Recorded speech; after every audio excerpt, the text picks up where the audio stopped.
it Everest or Everest? Were Norgay and Hillary really the first two to summit? Do you call it Sagarmatha, Chomolungma, or Everest? I am your host, Pauline Reynolds-Nuttall of the All About Everest podcast since 2021. Join me weekly for all things Mount Everest, including updates, features, interviews, trivia, and so much more. It doesn't matter if you are an adventurer or an armchair mountaineer. There's something here for everyone as long as you love the mountain. Hey everybody, and welcome to today's episode of the All About Everest podcast. Today's episode is going to be about all of the updates and things that you should know so far about the upcoming spring climbing season. There are so many updates, including another book, 2 deaths, a new sign that is taking the internet by storm, and everybody's talking about it, and some changes to policies on the Nepali side, amongst other things. This episode was initially supposed to be about the documentaries and movies about the 1996 Everest disaster, but I'm going to save that one for later. And before I get to that topic, I also want to do another episode about Mallory and Irvine, because it's been 100 years since they attempted to summit Mount Everest and they died. And I think it's really important to talk about. And you're going to hear other people talking about it as well in articles. I believe there's a documentary coming out. And so you'll see a lot about it, because 100 years is a big thing. That's one whole century. But I will definitely put a pin in that, as well as several recorded interviews that I have, because next week's episode, I want it to be about David Brashears, because he passed away and he really did add a lot to the Everest climbing culture, and also to kind of go over climbers to watch for the spring 2024 season. There's a little bit to get through this episode because I have been working on changing how I record and edit the episodes. I wanted to create better episodes, and also Spotify has changed the recording and editing process for podcasters. So I'm going through a little bit of a learning curve. That's the main reason why there hasn't been any episodes, because I've been trying to figure it out, and I am not a techie person. I also know that I speak a little slow when I record, so I was hoping to find a way to speed it up. I talk slow when I record because during my day job, I really have to talk clearly and slowly because of the population that I work with. And I think the other thing too is I have so many languages jumbling in my head that talking slower kind of helps me make sense of all of that. I speak multiple languages, and sometimes it's a bit of a jumble. And it's funny because in person, like when I'm not recording or I'm not at work, I speak really fast and then I have to slow down. So I just find it bizarre that I talk too slow during the podcast. And again, anytime that you have things that you want to bring up, if you like the changes made to this episode, please feel free to contact me, or you can even leave me a message on Spotify as well, if that's where you listen. And you can find me all over social media at Mama Bear Outdoors or the All About Everest podcast. I'm also trying to find a process for the old episodes to revamp them and edit them a little bit better as well. But that's also time consuming. And so I think I found a way to do it, and I believe I've found someone that can help me edit all of the episodes. So hopefully that will happen. Before I get to the rest of the episode, a huge shout out to my mom as usual. The podcast is really the only way I can connect with her because she has dementia, and also she lives on the other side of the world. She rarely recognizes it's me when I do talk to her on the phone, but she is a huge listener of the podcast and she listens every single week. So this is my way to connect with her. I have also added a store. I have an All About Everest store. You can find the link in the show description. And also I am opening up another store that will be international, where you can get All About Everest merch, but also other mountaineering shirts and things like that. I have these really cool hoodies that will be posting to that. And so that should be by the end of April. And you can find the link to that as well in the show notes. I love everyone's messages and emails and comments. And there's one I wanted to read to you guys today.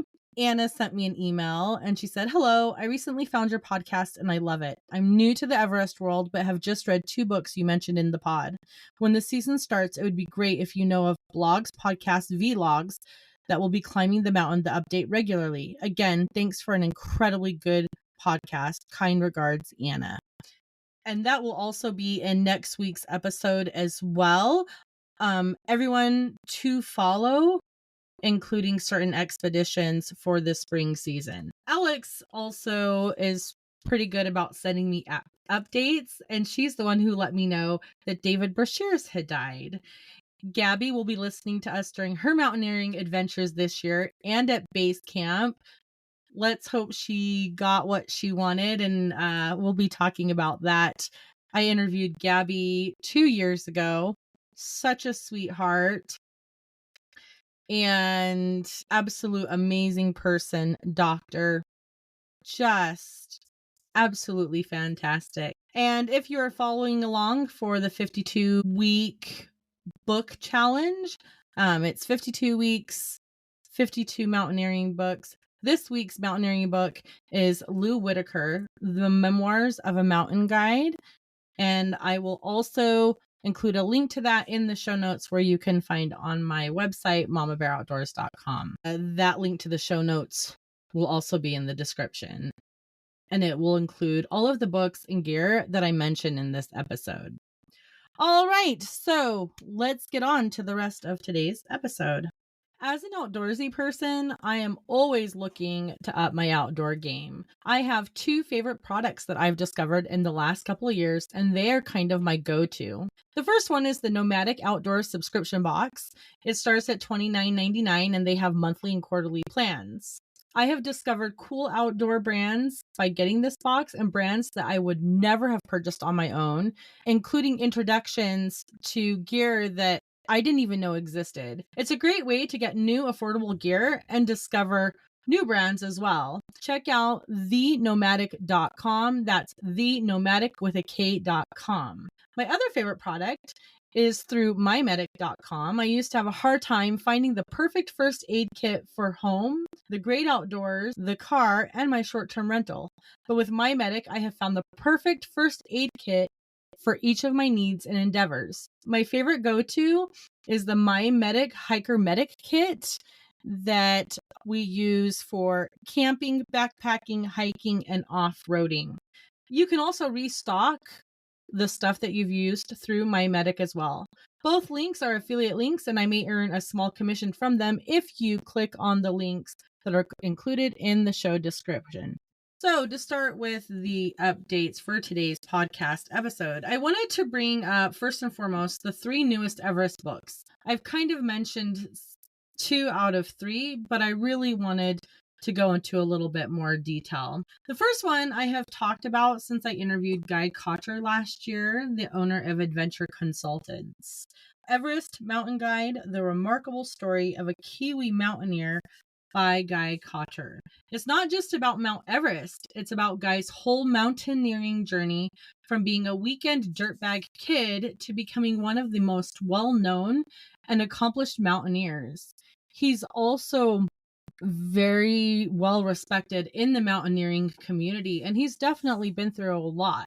The book is only available in New Zealand. My sister Faye, who is currently living in China, went to New Zealand around Christmas. I told her the day before she left, because silly me, I forget things, if she was near a bookstore to look for it. She said it was at the first bookstore that she looked at, right up front, huge display. She said that it seemed like they were so proud of him and his accomplishments regarding mountaineering in general, kind of like he was a renowned national treasure. That's how she kind of presented it to me. She bought the book for me and took it home to China. And then she schlepped it with her onto Guam and then Tinian, which is in the South Pacific, tracked down a U.S. post office and sent it to me. The shipping was almost $10.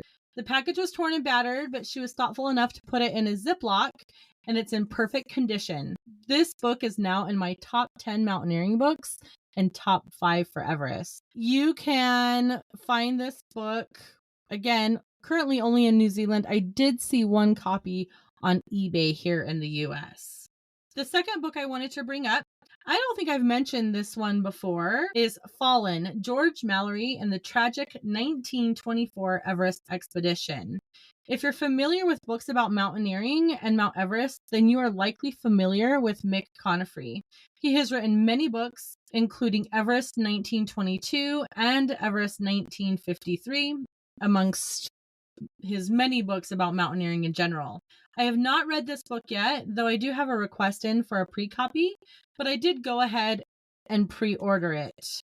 It's going to be released on May 1st, and you can find it on Amazon US, Amazon UK, Amazon Canada, and Amazon Australia. So I believe you can probably get it anywhere in the world and order it wherever you get your books. I'm really excited to read it. I respect Mick as an author, and because this is 100 years since Irvine and Mallory died on Mount Everest, I figured there would be books and documentaries and things like that coming out. He does have different perspectives in his books, but he's a very good writer, and I am looking forward to that book. Book number 3, I have brought it up already, and I only have 2 chapters left. Everest Inc., The Renegades and Rogues Who Built an Industry at the Top of the World by Will Cockrell. It will be released on April 16th. You can find it wherever you purchase your books. It is available internationally. You can find it on Amazon US, Amazon UK, Amazon Canada, Amazon Australia, and anywhere that you get your books. This book is probably in my top 3 when it comes to Mount Everest. I got a little sidetracked, so I didn't finish it up yet. I'm like 95% there, but you guys, I really loved this book. It's extremely well written, has some humor, and there is not another Everest book like it. Most Everest books are about particular people or events or seasons. This is a journey of multiple characters and multiple expeditions woven together to tell the story of Mount Everest from a completely different point of view and the changes in the culture regarding this mountain. It really is a story of stories, and weaving all of it together and going from all of these changes to where we're at today. I know a lot of people who maybe don't understand are against people climbing Mount Everest. One of the interviews that I recently did with someone from the Sherpa community, he said that without the expeditions on Mount Everest, without the need of him having to go through the Khumbu Icefell, because he's done that job before, he wouldn't have the opportunities that he has. So we have to remember that the commercialization of Mount Everest, it isn't just for the people climbing and for those opportunities. It is an opportunity for the community around Mount Everest to have opportunities that would not otherwise be available to them. All of that money that has been injected into that local economy, it has built hospitals, schools, it has opened up education and other opportunities to people who live there that wouldn't otherwise have them. So as much as it's sad that this wonderful place has become a moneymaker, the people who live there, they don't necessarily think it's a bad thing. So I just want to keep that in mind. The people in this book, they're all unique humans with such diverse backgrounds, and yet they had this common thread of climbing Mount Everest. And so I really encourage you guys to pre-order this book or check it out when it becomes released next month. I have 2 deaths that I need to talk about. David Brashears has passed away on March 14th at the age of 68. He is most well known in the Everest community as the person who guided Richard Bass to the summit of Everest and as the IMAX movie producer and director.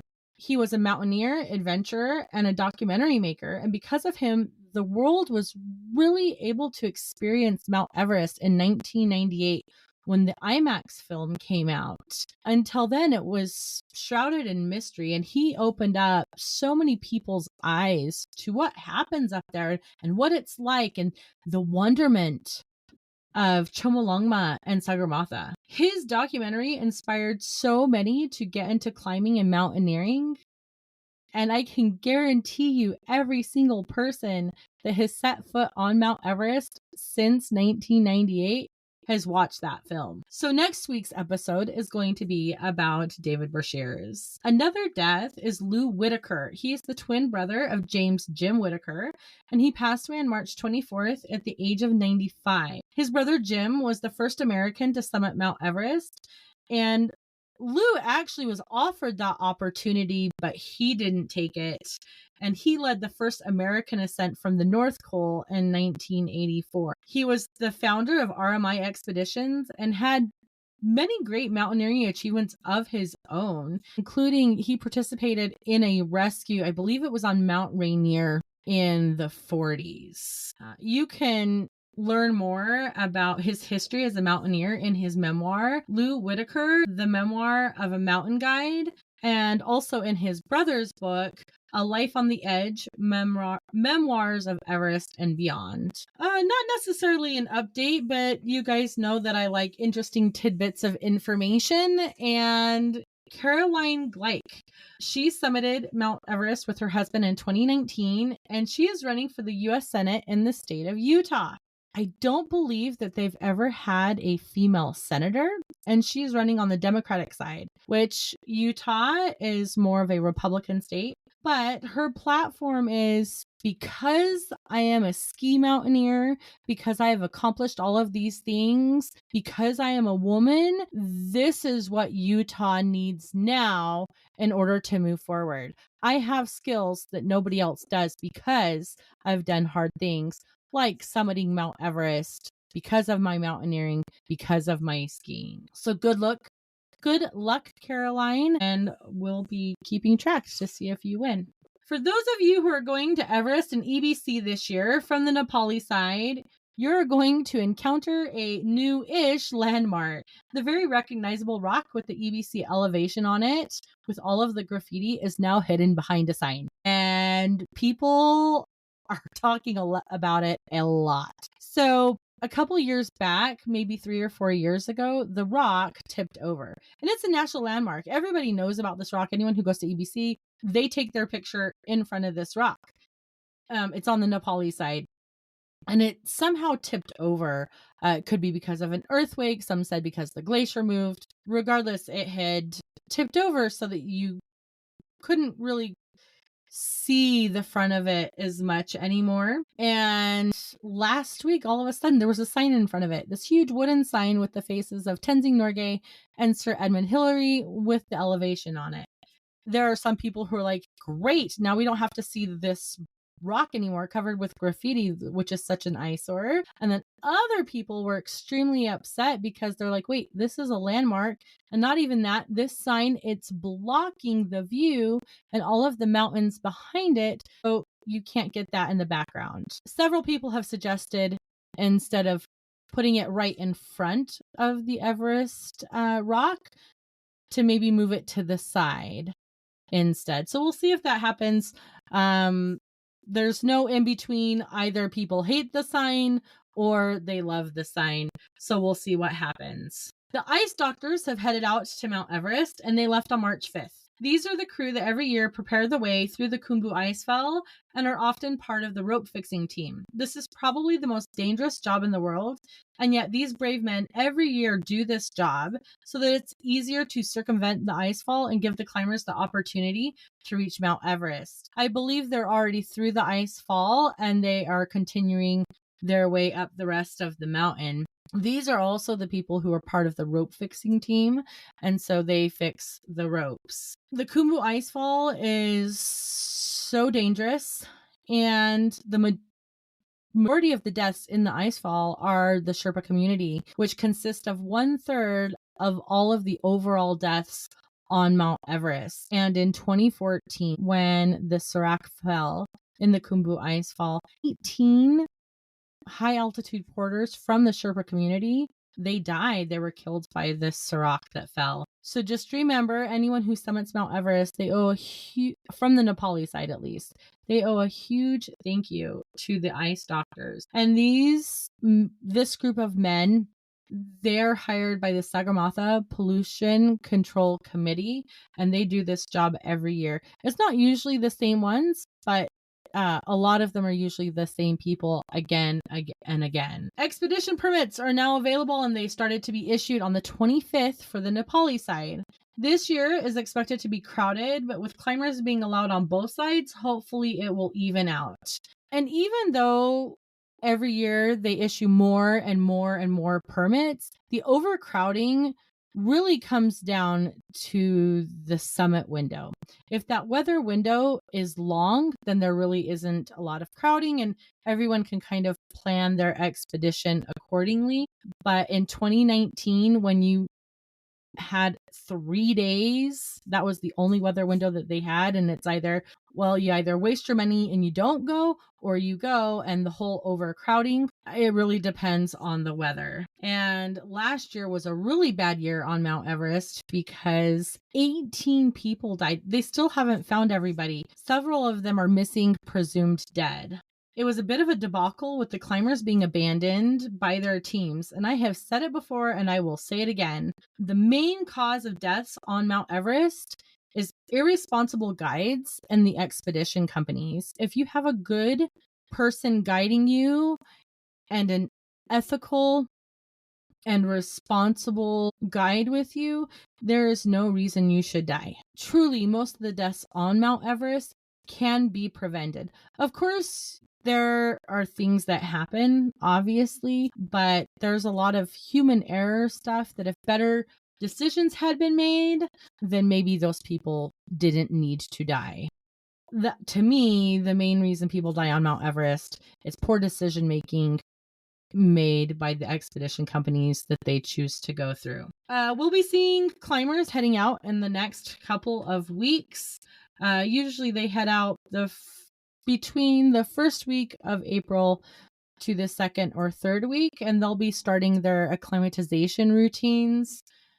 Part of that for a lot of people is that whole trek to EBC, and then they do rotations through the Khumbu Icefall. Some of them will climb other weeks as well, or other peaks as well, like Island Peak and things like that, just to get that adjustment to the altitude. There will be expeditions on both sides this year, both from Nepal and Tibet. Tibet has been closed since 2020 to foreign climbers. Tibet has often been considered safer because it is less crowded and there is no icefall. One of the biggest reasons why it is less crowded is because the regulations on the Tibetan side are much stricter, and they're also stricter with their visa policy. Some companies will only climb from Tibet, like Alpenglow Expeditions, whereas some will do both, like Furtenbach. There have been some huge policy changes this year on the Nepali side, and this has caused a huge uproar because this document that came out, it initially came out on February 8th from the Khumbu Pasang Lamu Rural Municipality, and they oversee all of the policies, procedures, and rules of Nepal's EBC. This document came out with many new changes regarding those policies and procedures, and it was right after the Sagarmatha Pollution Control Committee, that's a mouthful, released a new regulation on the use of wag bags. It's been a well-known issue on Mount Everest that human waste is a huge problem and that something needed to be done. Alan Arnett has mentioned it many times, and so have other people in the mountaineering community. Everybody knows that it's a huge issue because human waste does not decompose at those altitudes. Once it's there, it's stuck there. This year, they are requiring anyone climbing to use a wag bag and dispose of their human waste appropriately, including someone who will be checking these bags when climbers come down. I would not want to have that inspection job.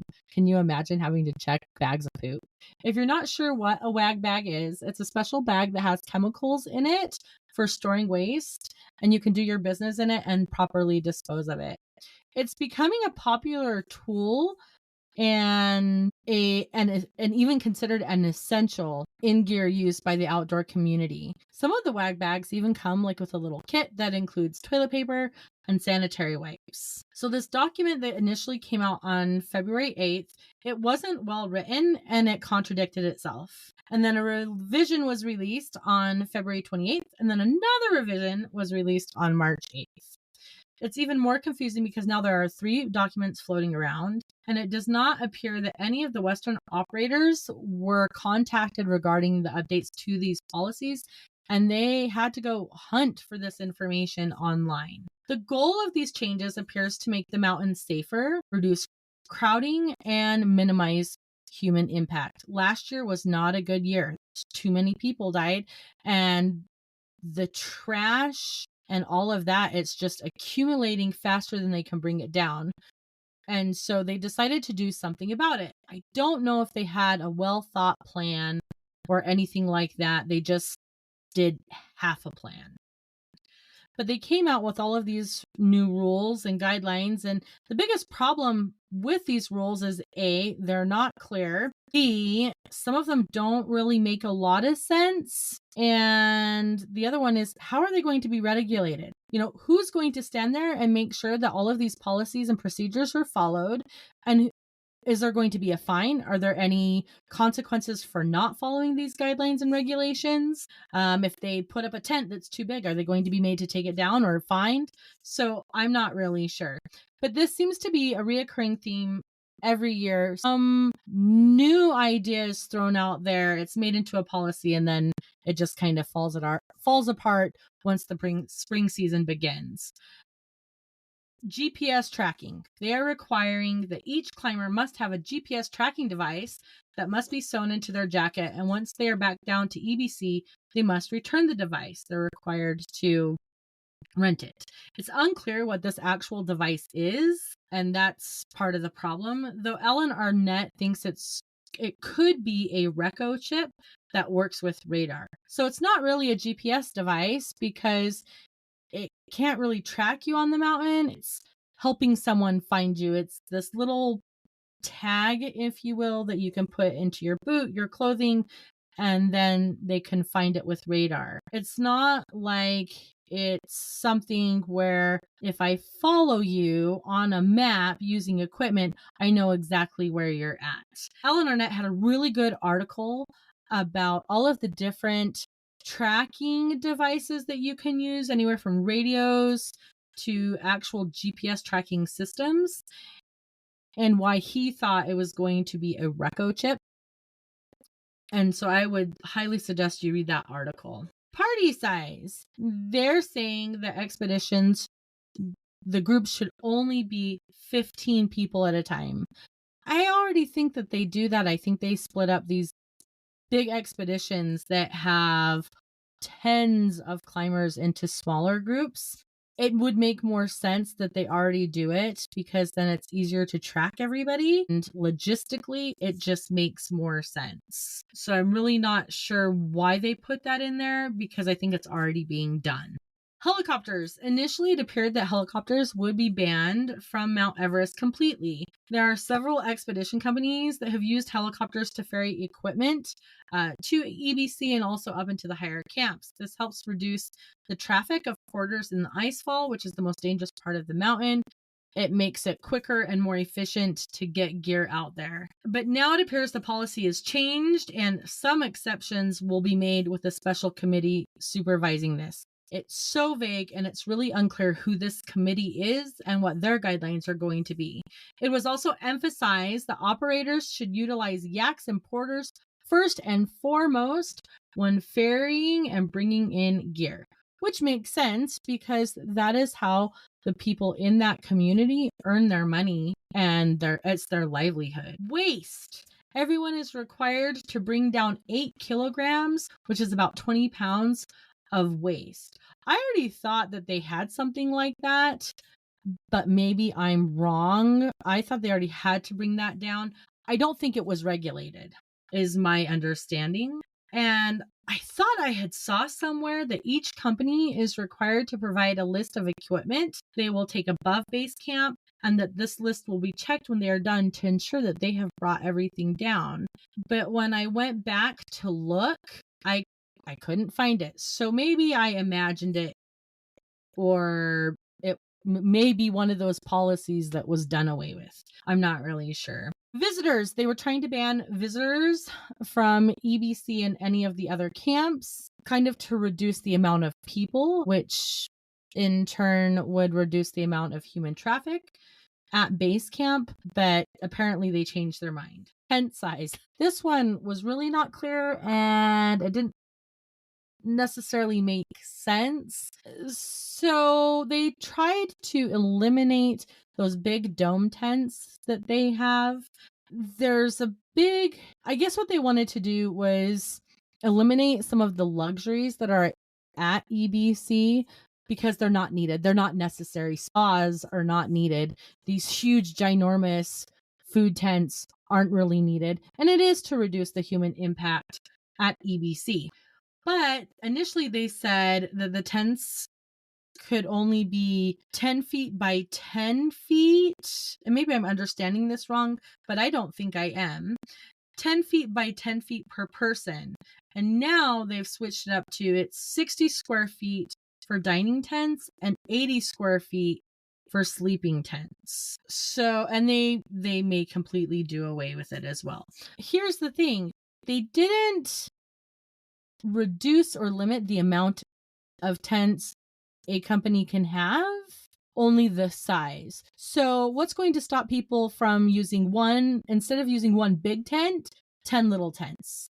I think that kind of defeats the purpose, and that's going to be a problem. So we'll see how that goes. Honestly, I think these policies are a good start, but shouldn't be implemented yet. They really should get a group of expedition leaders who are Westerners and locals and really sit down and discuss everything. Maybe use some type of survey that needs to be completed at the end, have all of the expedition companies, every single person that was out there this year, fill out some type of survey and then really use those answers and those numbers to put together a well-formulated plan, which would include what the policies are, how they're going to be implemented, who's going to regulate them, and obviously the repercussions if they don't. Because that's the biggest problem with these policies is there's no consequences. There's no fines. There's no nothing. It's either do it and that's it. There's no consequence if you don't abide. You're not going to lose your licenses or your privileges if you don't follow through. Is what I'm saying. All right. That is it for today's episode. Next week's episode is going to be about David Brashears. I'm also going to come up with a list of people that you should follow and some of the climbers that are interesting. So until next time, climb your own climb, and I will see you next week.